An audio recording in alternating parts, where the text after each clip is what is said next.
Welcome all the students and their parents to Engineering College Ajmer, and thank you so much for choosing Engineering College Ajmer for a bright future of your ward. So today we are going to discuss about how to fill a form in Engineering College Ajmer for admission through REAP. So in REAP 2020, you have to fill 3 forms, out of which one form is a major form in which you have to provide all the details. Rest 2 forms are, one is for ID card for the students, and another one is for the documents which they are submitting either in original form or in photocopy form. So they have to tick what document they are providing. Okay. So first we have to understand that what documents we required for admission. So as you can see in this list, आप देख पा रहे हैं list को. So in first allotment letter by REAP. So I hope आप सबको एक REAP की तरफ से allotment letter मिला होगा, वो आपको अपने साथ में लेके आना है. दूसरा आपको 10th की मार्कशीट अपने साथ में लेके आनी है. Third one is 12th marksheet. Then fourth is your caste certificate और EWS सर्टिफिकेट. ये तभी चाहिए होगा जब आप इस कैटेगरी में लाई करते हैं. यदि आप मान लीजिए SC ST OBC से बिलोंग करते हैं तो आपको कास्ट सर्टिफिकेट चाहिए. इसी तरह से यदि आप EWS यदि आप कैटेगरी से हैं तो आपको EWS का सर्टिफिकेट लेके आना पड़ेगा, और ये जो सर्टिफिकेट होगा ये 6 महीने से ज्यादा पुराना नहीं होना चाहिए.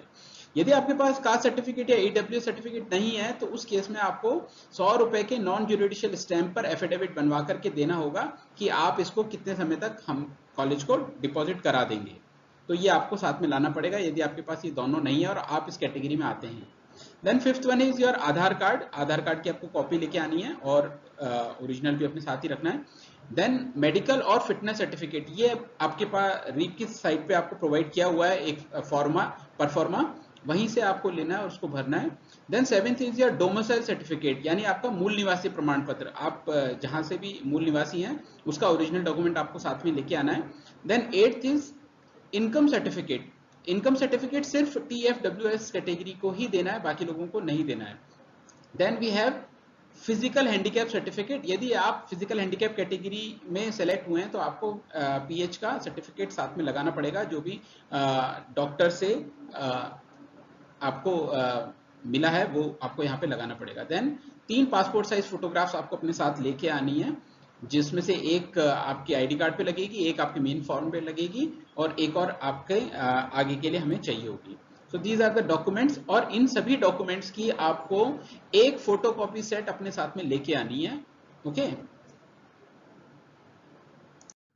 तो अब जो आप देख पा रहे हैं ये आपके सामने एक जो इंजीनियरिंग कॉलेज अजमेर का एडमिशन का परफॉर्मा है वो हम आपके साथ डिस्कस करने वाले हैं, और हम इसमें देखेंगे आपको यहाँ आने के बाद क्या क्या भरना है और कैसे भरना है. तो हम जल्दी से एक नजर डाल लेते हैं इस परफॉर्मे के ऊपर में. तो सबसे पहले आप देखेंगे यहाँ ऊपर लिखा हुआ है एकेडमिक सेशन 20, और आपको यहाँ पे भरना है 2020 टू 2021. तो ये आपका पहला सेशन होगा, इसीलिए आपको 2020 से 2021 में एडमिशन दिया जा रहा है. तो ये आपको यहाँ भरना होगा. राइट साइड में आपको एक बॉक्स दिख रहा है, यहाँ पर आपको कुछ भी नहीं भरना है. यहाँ पर आपको जब आप फॉर्म भर देंगे और अपने डॉक्यूमेंट चेक कराएंगे तो आपके जो यहाँ पर आपको मेंटर मिले हैं, जो फैकल्टी हैं, वो आपको बताएंगी कि आपको कितनी फीस जमा करानी है, आप किस कैटेगरी में है, और वो वेरिफिकेशन के बाद आपको ये भर के देंगे. इसलिए आप यहाँ पे अभी कुछ ना करें. देन सबसे पहले यदि हम बात करें तो नेम ऑफ स्टूडेंट, तो यहाँ पर आप फॉर्म भरने से पहले ये जान लीजिए कि आपको पूरा फॉर्म ब्लू पेन से भरना है और अच्छी राइटिंग में साफ साफ भरना है, और जहां हो सके वहां कैपिटल लेटर्स यूज करना है जिससे आप साफ साफ उनको भर सकें. तो सबसे पहले आपको नेम ऑफ स्टूडेंट भरना है. तो आप अपना पूरा नाम यहाँ पे भरिए, जो भी आपकी 10th मार्कशीट के हिसाब से डॉक्यूमेंटेशन हो, क्योंकि ये नाम यहाँ से और जो हिंदी का नाम है ये दोनों ही नाम हम लोग आगे जब आपकी डिग्री प्रिपेयर होती है 4 साल बाद तो वो वहां यूज होता है. इसलिए आप बिल्कुल सही जानकारी और सही स्पेलिंग्स में इसको भरिए. देन सेकंड में आपको हिंदी में अपना नाम भरना है, तो आप हिंदी के लिए अपने जो भी नाम यूज करते हैं उसको आप हिंदी में लिखिए. Third is father's name. आपको अपने पिताजी का नाम पूरा लिखना है. यहाँ पर आप उनके नाम के आगे श्री या फिर मिस्टर मत लगाइए, सिर्फ आप पूरा नाम लिखिए. इसी तरह से फोर्थ में आपको मदर्स नेम लिखना है, जहां पर आपको अपनी माता जी का नाम लिखना है, और ये बाकी सारी एंट्रीज इंग्लिश में ही होंगी, सिर्फ आपका जो नाम हिंदी में जहां पूछा गया वहीं आपको हिंदी लिखनी है. ठीक है. तो इस तरह से फोर्थ में आपको मदर्स नेम लिखना है, अपने मदर का जो भी पूरा नाम है. देन फिफ्थ में आपको name of guardian with relationship if parents not alive. तो देखिए यदि आपके माता पिता या दोनों में से एक कोई जिंदा है तो आप उनका डिटेल ऊपर भरिए और इसको खाली छोड़ दीजिए। इन केस यदि आपके दोनों ही फादर मदर नहीं है, उस केस में आपको कौन आपका गार्जियन है तब आपको ये यहाँ पर आपको भरना है और उनका नाम यहाँ पर देना है, अदरवाइज आप नील कर दीजिए या डैश छोड़ दीजिए। Then occupation and annual income of father और गार्जियन, तो यदि फादर जिंदा हैं तो उनकी कितनी एनुअल इनकम है और उनका ऑक्यूपेशन क्या है, ये दोनों आपको यहाँ भरना है। यदि फादर नहीं है तो आपकी जो भी गार्जियन है, जो मान लीजिए आप चाचा ताऊ या जिनके पास भी आप रहते हैं, उसके बारे में आपको डिटेल यहाँ पे देनी है। फॉर एग्जाम्पल आपके फादर मान लीजिए टीचर हैं तो आप लिख सकते हैं टीचर कॉमा मान लीजिए उनकी इनकम है साल की 5,20,000, तो आप इसको इस फॉर्मेट में लिखेंगे 5.20 lakhs। मान लीजिए यदि वो फार्मर हैं तो आप लिख सकते हैं फार्मर और जो भी उनकी इनकम है आप यहाँ मेंशन कर सकते हैं। फॉर एग्जांपल यहाँ पे 2 लाख रुपीज मेंशन है तो आप इस फॉर्मेट में लिख सकते हैं। इसी तरह से यदि बिजनेसमैन है तो सेल्फ बिजनेस लिख सकते हैं, बिजनेस जो भी अप्रोप्रिएट लगे आप वो वर्ड यहाँ पे यूज कर सकते हैं, प्लस आपका जो भी उनका इनकम है एनुअली वो आप यहाँ पर मेंशन करेंगे। ठीक है, जो नेक्स्ट पार्ट आगे आएगा वो है 7th number date of birth. तो डेट ऑफ बर्थ में आप सबसे पहले डेट लिखिए DD MM YY।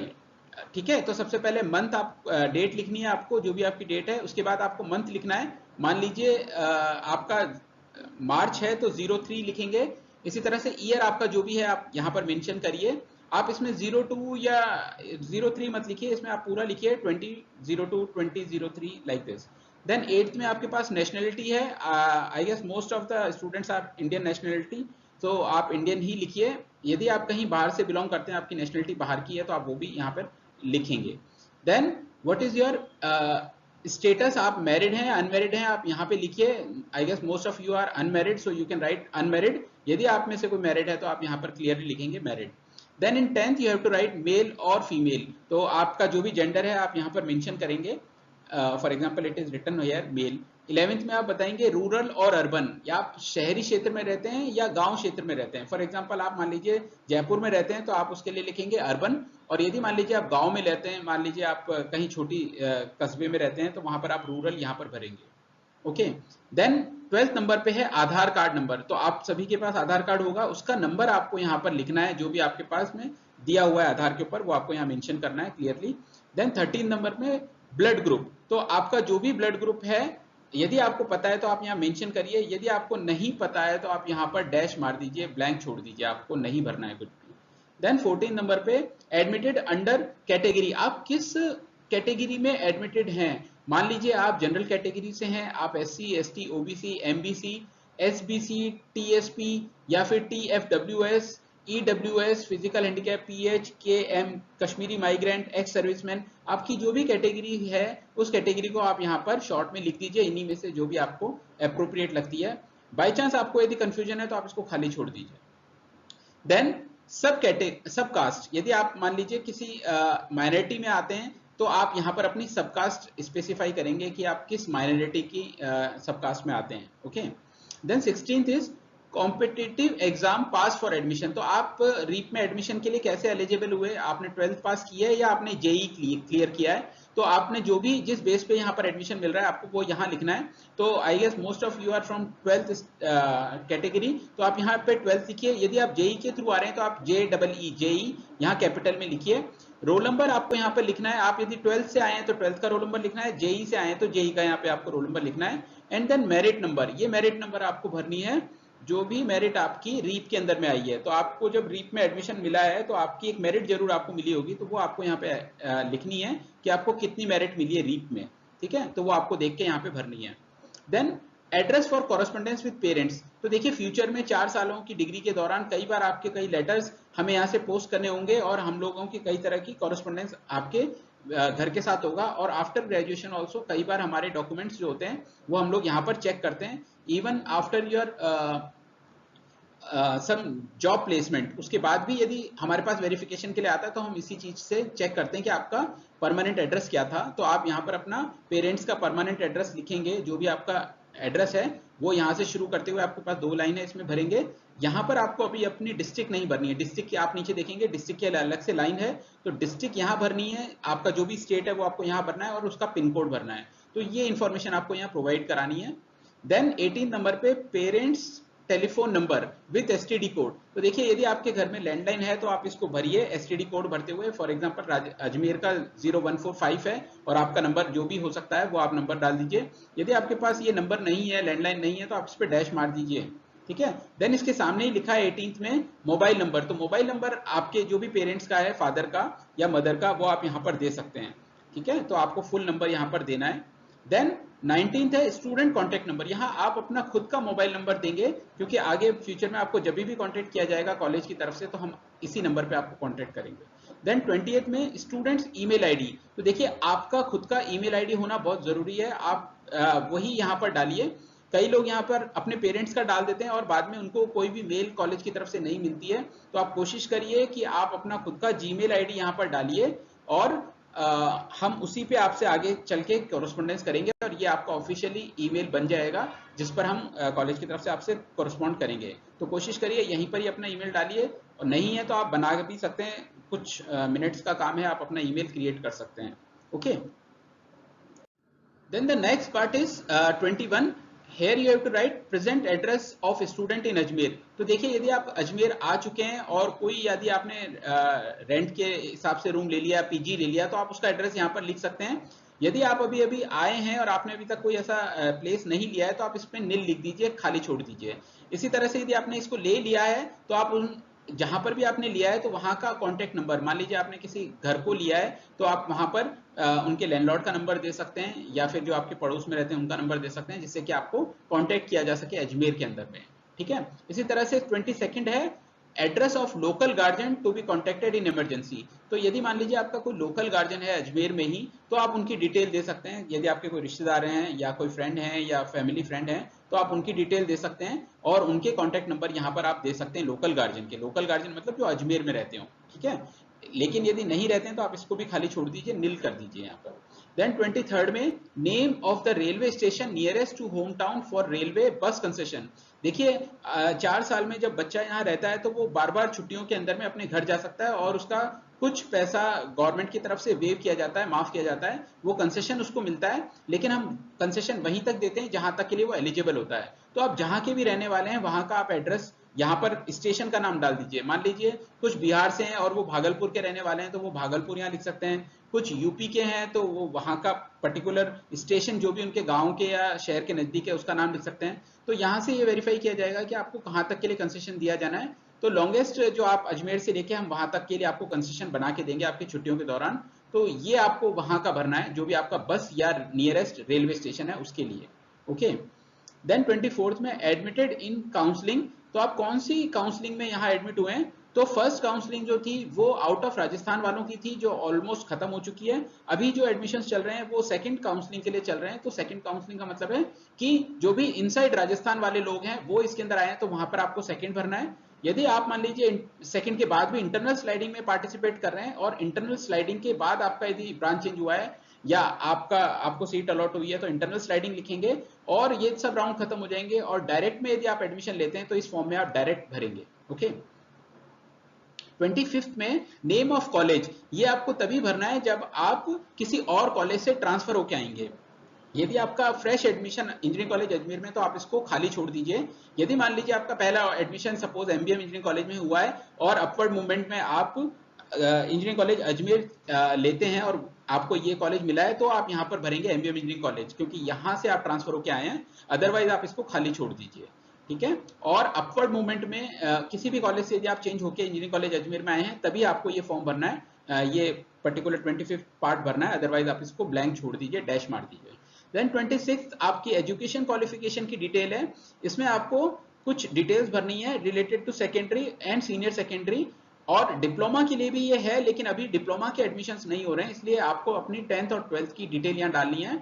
इनमें से ये डिटेल आपको भरनी है। ईयर ऑफ पासिंग, आपने 10th कब करी है वो आपको ईयर यहाँ पे मेंशन करना है ऊपर। इसी तरह से 12th कब की है उसका आपको नीचे मेंशन करना है। सिमिलरली नेम ऑफ बोर्ड या यूनिवर्सिटी, तो मान लीजिए आपने जो 10th किया है वो राजस्थान बोर्ड से किया है तो आरबीएससी यहाँ आ जाएगा। यदि सेंट्रल बोर्ड से किया है सीबीएसई आ जाएगा। जो भी बोर्ड आपका रहा हो उसको आप यहाँ पर भर दीजिए। इसी तरह से 12th का भर दीजिए। सब्जेक्ट्स आपके पास क्या रहे हैं? मान लीजिए आप 10th की बात कर रहे हैं तो जनरली ऑल सब्जेक्ट्स हम पढ़ के पास हुए तो आप ऑल लिख दीजिए। और यदि आपने 12th के अंदर में पीसीएम ले रखा था, फिजिक्स केमिस्ट्री मैथ, तो आप शॉर्ट में पीसीएम लिख दीजिए। तो आप शॉर्ट में यहाँ पर PCM लिख सकते हैं। ओके, और नेक्स्ट है परसेंटेज। तो आप 10th में आपकी जो भी परसेंटेज है वो आप यहाँ पे लिखेंगे और 1 पॉइंट डेसिमल तक ही आप उसको मेंशन करिए, ज्यादा आगे तक मत लेके जाइएगा। लाइक आपकी 92.1 बनी है, 92.6 बनी है तो इतनी लिखिए, ठीक है। और यदि आपके पास में परफेक्ट फिगर है, मान लीजिए 79 बनी है तो 79.0 परसेंटेज का निशान लगा दीजिए, this is sufficient. Then number of attempt, number of attempt का मतलब क्या है कि यदि 10th में आपने एक ही बार में पास कर लिए तो आप नंबर ऑफ अटेम्प्ट में 1 लिखिए, 12th आपने एक बार में पास कर ली तो 1 लिखिए। कुछ लोगों का 10th मान लीजिए एक बार में क्लियर नहीं हुआ, 2 बार में क्लियर हुआ है तो उनको यहाँ 2 लिखना है, किसी का 3 बार में हुआ है तो 3 लिखना है। इसी तरह से 12th कितनी बार में क्लियर हुआ है, तो जनरली सभी का आपके मेरे ख्याल से एक बार में अटेम्प्ट में क्लियर हो जाता है, तो आपको 1-1 ही लिखना है। देन पास एज रेगुलर और प्राइवेट, आपने कैसे पास किया है, रेगुलर की तरह पास किया है या फिर प्राइवेट की तरह। तो यदि आपने 10th और 12th जिस मोड में पास किए वो आपको यहाँ लिखना है। रेगुलर हैं, मोस्टली स्टूडेंट्स रेगुलर ही होते हैं, तो वहाँ रेगुलर लिखिए और नीचे आप 12th के लिए भी रेगुलर लिखिए, ठीक है। डिप्लोमा वाले यदि जब एडमिशन लेते हैं तो उनको डिप्लोमा की डिटेल भी यहाँ पर इसी तरीके से भरनी होगी। अभी आप लोग डिप्लोमा से नहीं है तो आप यहाँ पर खाली लाइन खींच दीजिए। Okay, now this is the last part. इसमें आप इस फॉर्म के अंदर आप देखेंगे 27 नंबर पे आपसे पूछा गया है एनी गैप इन स्टडीज, क्या आपकी पढ़ाई के बीच में कोई गैप हुआ है। फॉर एग्जांपल 12th करने के बाद कुछ स्टूडेंट्स ड्रॉप करते हैं IIT के लिए या किसी और प्रिपरेशन के लिए, NDA के लिए, तो वो यहाँ पर आपको मेंशन करना है। मान लीजिए आपकी 12th हुई थी 2019 में और आप एडमिशन अभी ले रहे हैं 2020 में, तो 1 साल का गैप आपका माना जाएगा, तो आपको यहाँ यस लिखना है। यदि मान लीजिए आप अभी पास आउट हुए हैं 2020 में ही, तो आप यहाँ पर नो लिखिए, कोई गैप नहीं है, आपने जस्ट 12th करी है और आप उसी के साथ एडमिशन ले रहे हैं, ठीक है। इसी तरीके से मान लीजिए यदि आपने डिप्लोमा किया है और डिप्लोमा के बाद आपके कोई गैप है, आपने नौकरी करी होगी या आपने कोई और तैयारी करी होगी, तो उस टाइम में भी आपको यस लिखना है यहाँ पर। और यदि कोई गैप नहीं है, जस्ट डिप्लोमा करते ही आप एडमिशन ले रहे हैं, तो ये नो लिख दीजिए यहाँ पर। तो ये आपको यहाँ मेंशन करना है। सपोज आपका यहाँ पर मेंशन है कि आपने 12th मान लीजिए 2019 में की थी, 1 साल का गैप है, तो आपको यहाँ मेंशन करना है कि कौन सा पीरियड है। तो यहाँ पर आपको लिखना है 2019 से 2020, क्योंकि अभी आप 20 में एडमिशन ले रहे हैं, तो यहाँ पर आपको ये पीरियड बताना पड़ेगा कि आपने लास्ट कब किया था, यानी 12th कब की थी और अभी कौन सा ईयर चल रहा है। या डिप्लोमा आपने कब किया था, मान लीजिए आपने 2017 में डिप्लोमा पूरा कर लिया और अब आप 2020 में एडमिशन ले रहे हैं, तो यहाँ पर आप 2020 लिखेंगे। तो ये पीरियड आपको यहाँ मेंशन करना है। And you have to mention reason also, कि आपने किस लिए गैप लिया था। कुछ लोगों का मेडिकल कंडीशन हो सकता है, कुछ लोगों का प्रिपरेशन हो सकता है, कुछ लोगों का और कोई कारण हो सकता है, वो आपको यहाँ पर मेंशन करना है शॉर्ट में। Okay, then 28th is for insurance purpose. तो देखिए यदि किसी भी स्टूडेंट को कुछ होता है तो कुछ इंश्योरेंस के लिए हम लोग यहाँ पर डिटेल पहले से भरवाते हैं। So in this you have to mention the name of nominee, यानी आपको यदि कुछ हो जाता है तो आप अपना नॉमिनी किसको बनाना चाहते हैं, तो ये आपके ऊपर डिपेंड करता है आप किसका नाम यहाँ देना चाहते हैं और उनका आपसे क्या रिलेशन है। फॉर एग्जाम्पल यहाँ पे आपने अपने फादर का नाम लिख दिया केदारनाथ शर्मा और उनसे आपका रिलेशन है, means he is your father, तो आप यहाँ पर रिलेशन में लिख दीजिए वो आपके फादर हैं। आप मदर का नाम लिख के यहाँ मदर लिख सकते हैं, सिस्टर का नाम लिख के यहाँ सिस्टर लिख सकते हैं, ब्रदर का नाम लिख के यहाँ ब्रदर लिख सकते हैं, वॉट एवर फील्स गुड, आप जो देना चाहें आप यहाँ पर अपने ब्लड रिलेटिव्स में से किसी का भी नॉमिनी में नाम दे सकते हैं। यदि आप फिजिकली हैंडीकैप्ड हैं तो यहाँ पर आपको यस भरना है, यदि आप फिजिकली हैंडीकैप्ड नहीं हैं तो आपको यहाँ नो भरना है, ठीक है, तो नो भर दीजिए। और जब ये आपके पास फॉर्म की लास्ट चीज पूरी हो जाती है तो यहाँ पर आपको नीचे सिग्नेचर ऑफ स्टूडेंट है, यहाँ पर आपको एक सिग्नेचर करना है अपना ब्लू पेन से, जो आप आगे तक यूज करेंगे, तो आपको अपना फुल सिग्नेचर यहाँ पे करना है। ओके, यदि हम फॉर्म के पीछे का पार्ट देखें तो यहाँ पर आपको कुछ डिक्लेरेशन रिलेटेड अलर्ट दिया हुआ है कि आपने इन सब बातों को पढ़ लिया है, समझ लिया है और आप ये अंडरटेकिंग दे रहे हैं कि हम इन सब बातों को मानेंगे तभी हम इसमें एडमिशन ले रहे हैं। तो आप इनको ध्यान से पढ़ लीजिए और ये जब आप पढ़ लेते हैं और आप इससे एग्री करते हैं तो यहाँ पर आपको एक सिग्नेचर ऑफ द एप्लीकेंट लिखा है, यहाँ पर भी आपको एक सिग्नेचर करने हैं। ये फॉर्म के पीछे का हिस्सा है, यहाँ पर पीछे भी ये प्रिंटेड मिलेगा आपको, तो यहाँ पर आपको अपने एक सिग्नेचर यहाँ पर करने हैं, अगेन फुल सिग्नेचर करने हैं जैसे आपने अभी पीछे किए। उसके बाद जिस तारीख को आप ये फॉर्म भर रहे हैं उसकी डेट डालिए, यहाँ पर जो भी आपकी डेट हो उस दिन की इस फॉर्मेट में आप लिख सकते हैं, प्लस आप किस जगह से भर रहे हैं। मान लीजिए आप अजमेर आ गए हैं और अजमेर से फॉर्म भर रहे हैं तो आप यहाँ अजमेर लिखिए। यदि आप मान लीजिए कहीं और हैं और ऑनलाइन ये फॉर्म भर करके भिजवा रहे हैं तो आप वहां की जगह का नाम भी यहाँ पर डाल सकते हैं। ओके, तो ये सिग्नेचर और ये आपको यहाँ पर और करने हैं। इसी पीछे के फॉर्म में जो नीचे का हिस्सा है वो आपको दिखेगा, उसमें कुछ फॉर ऑफिस यूज ओनली लिखा हुआ है, यहाँ पर आपको कुछ भी नहीं भरना है, ये आप खाली छोड़ दीजिए, ठीक है। तो ये जो भी डिटेल्स होंगी इसकी डिटेल्स ऑफिशियल्स खुद भरेंगे, आपको यहाँ पर कहीं पर भी कुछ नहीं भरना है। जो ये आप लास्ट लाइन देख रहे हैं, note if branch change after upward movement internal sliding branch, तो यदि आप ब्रांच चेंज कर रहे हैं या अपवर्ड मूवमेंट में आप यहाँ आए हैं तो आपको यहाँ पर भरना है, और तब आपका यहाँ पर एक सिग्नेचर और होगा। लेकिन फ्रेश एडमिशन है, पहली बार आप एडमिशन ले रहे हैं, आप उस टाइम पे इसमें कुछ भी नहीं करेंगे और इसको पूरे फॉर्मेट को यहाँ नीचे वाले को ब्लैंक छोड़ देंगे। ओके, जब आपका पूरा फॉर्म भर जाएगा और उसके साथ आप डॉक्यूमेंट्स प्रोवाइड कर देंगे, तो उन डॉक्यूमेंट्स को देखने के बाद ऑफिशियल्स आपको एक जो ओरिजिनल फॉर्म होगा उसके ऊपर में आपकी कैटेगरी लिख के देंगे कि आपका एडमिशन किस कैटेगरी में हुआ है और उसकी कितनी फीस है, ठीक है। वो फीस आप चाहें तो इस चार्ट में देख सकते हैं, आप उसके लिए प्रिपेयर होकर के आ सकते हैं।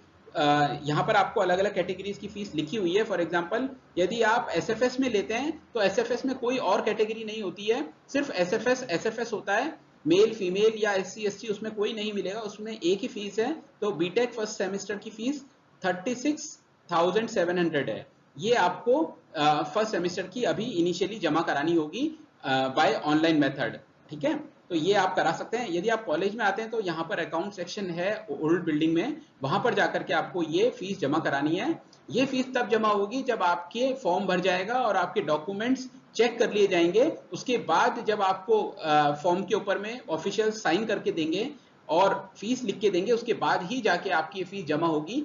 इसी तरीके से यदि आप ऑनलाइन भी भर रहे हैं तो भी आप इसको जब आपके सारी चीजें सबमिट हो जाएंगी और आपका वेरिफिकेशन हो जाएगा कि आपके डॉक्यूमेंट सही हैं, उसके बाद आपको ये फीस ऑनलाइन सबमिट करनी है और उसके बाद में डिटेल हमें देनी है।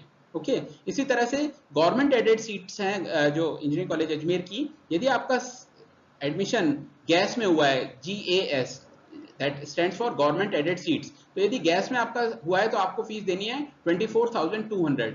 यदि आप गवर्नमेंट में हुए, गवर्नमेंट एडेड सीट में गर्ल्स कैंडिडेट हैं, ठीक है, या फिर आप SC ST से बिलोंग करते हैं, तो आपको फीस देनी है 16,700, ठीक है। तो ये सिर्फ गैस के लिए है, गवर्नमेंट एडेड सीट्स के लिए, ठीक है। इसी तरह से यदि आप SFS मोड में TFWS से आए हैं, देखिए स्पेशल कैटेगरी है, इसके लिए स्पेशल सर्टिफिकेट लगेगा। तो TFWS में जिनका एडमिशन हुआ है, यदि वो SFS से भी आए हैं तो उनकी फीस लगेगी 12,200। और यदि मान लीजिए गैस में आए हैं वो और TFWS से आए हैं तो उसकी फीस लगेगी 16,700। तो ये यहाँ पर क्लियरली मेंशन है और ये फीस आपको भरनी है। और इन फीस को भरने के लिए आपको डिटेल्स यहाँ पर ऊपर प्रोवाइडेड है, आप देख सकते हैं। Bank and address state bank of India Badliya Ajmer, ये बैंक का नाम और एड्रेस है। बेनिफिशियरी नेम आपको किसके नाम पर ट्रांसफर करना है पैसा, that is principal government engineering college Ajmer, तो इस नाम से आपको जो अकाउंट है उसमें पैसा ट्रांसफर करना है। देन बेनिफिशियरी अकाउंट नंबर, तो ये अकाउंट नंबर आपको यहाँ लिखा हुआ है, क्लियरली आप देख सकते हैं 33623746,560, ये आपका अकाउंट नंबर है जिसमें आपको पैसा ट्रांसफर करना है। और IFSC कोड यहाँ पे लिखा हुआ है, आप इसी IFSC कोड को यूज करिए, SBIN 0017026, ठीक है। तो ये IFSC कोड है इस कॉलेज के अकाउंट का। तो आप इन डिटेल्स को यूज करके ऑनलाइन पेमेंट के थ्रू भी आप अपना पूरा पेमेंट कर सकते हैं। और उसकी आपको UTR नंबर आपको बताना पड़ेगा, ट्रांजैक्शन जो रेफरेंस नंबर होता है कि हमने इस ट्रांजैक्शन रेफरेंस नंबर से इस तारीख को इस बैंक से पैसा ट्रांसफर किया है, उसको हम यहाँ वेरीफाई कर लेंगे और हम आपका आगे का प्रोसेस कर देंगे। Okay, so this is all from my side. Thank you so much and welcome once again to Engineering College Ajmer family, and I hope you and your ward will enjoy next 4 years over here. देखिए, यदि आपको और कोई detail चाहिए तो आप college की website पे जा सकते हैं और प्लेसमेंट से रिलेटेड भी लिंक हम डिस्क्रिप्शन में डाल रहे हैं। और यदि कोई और डिटेल्स से रिलेटेड स्टूडेंट्स को हमें देना होगा वो हम इस वीडियो के डिस्क्रिप्शन बॉक्स में ही नीचे लिंक प्रोवाइड करा देंगे, तो आप इस वीडियो के बाद डिस्क्रिप्शन बॉक्स को चेक कर सकते हैं for more details. Thank you so much for being with me.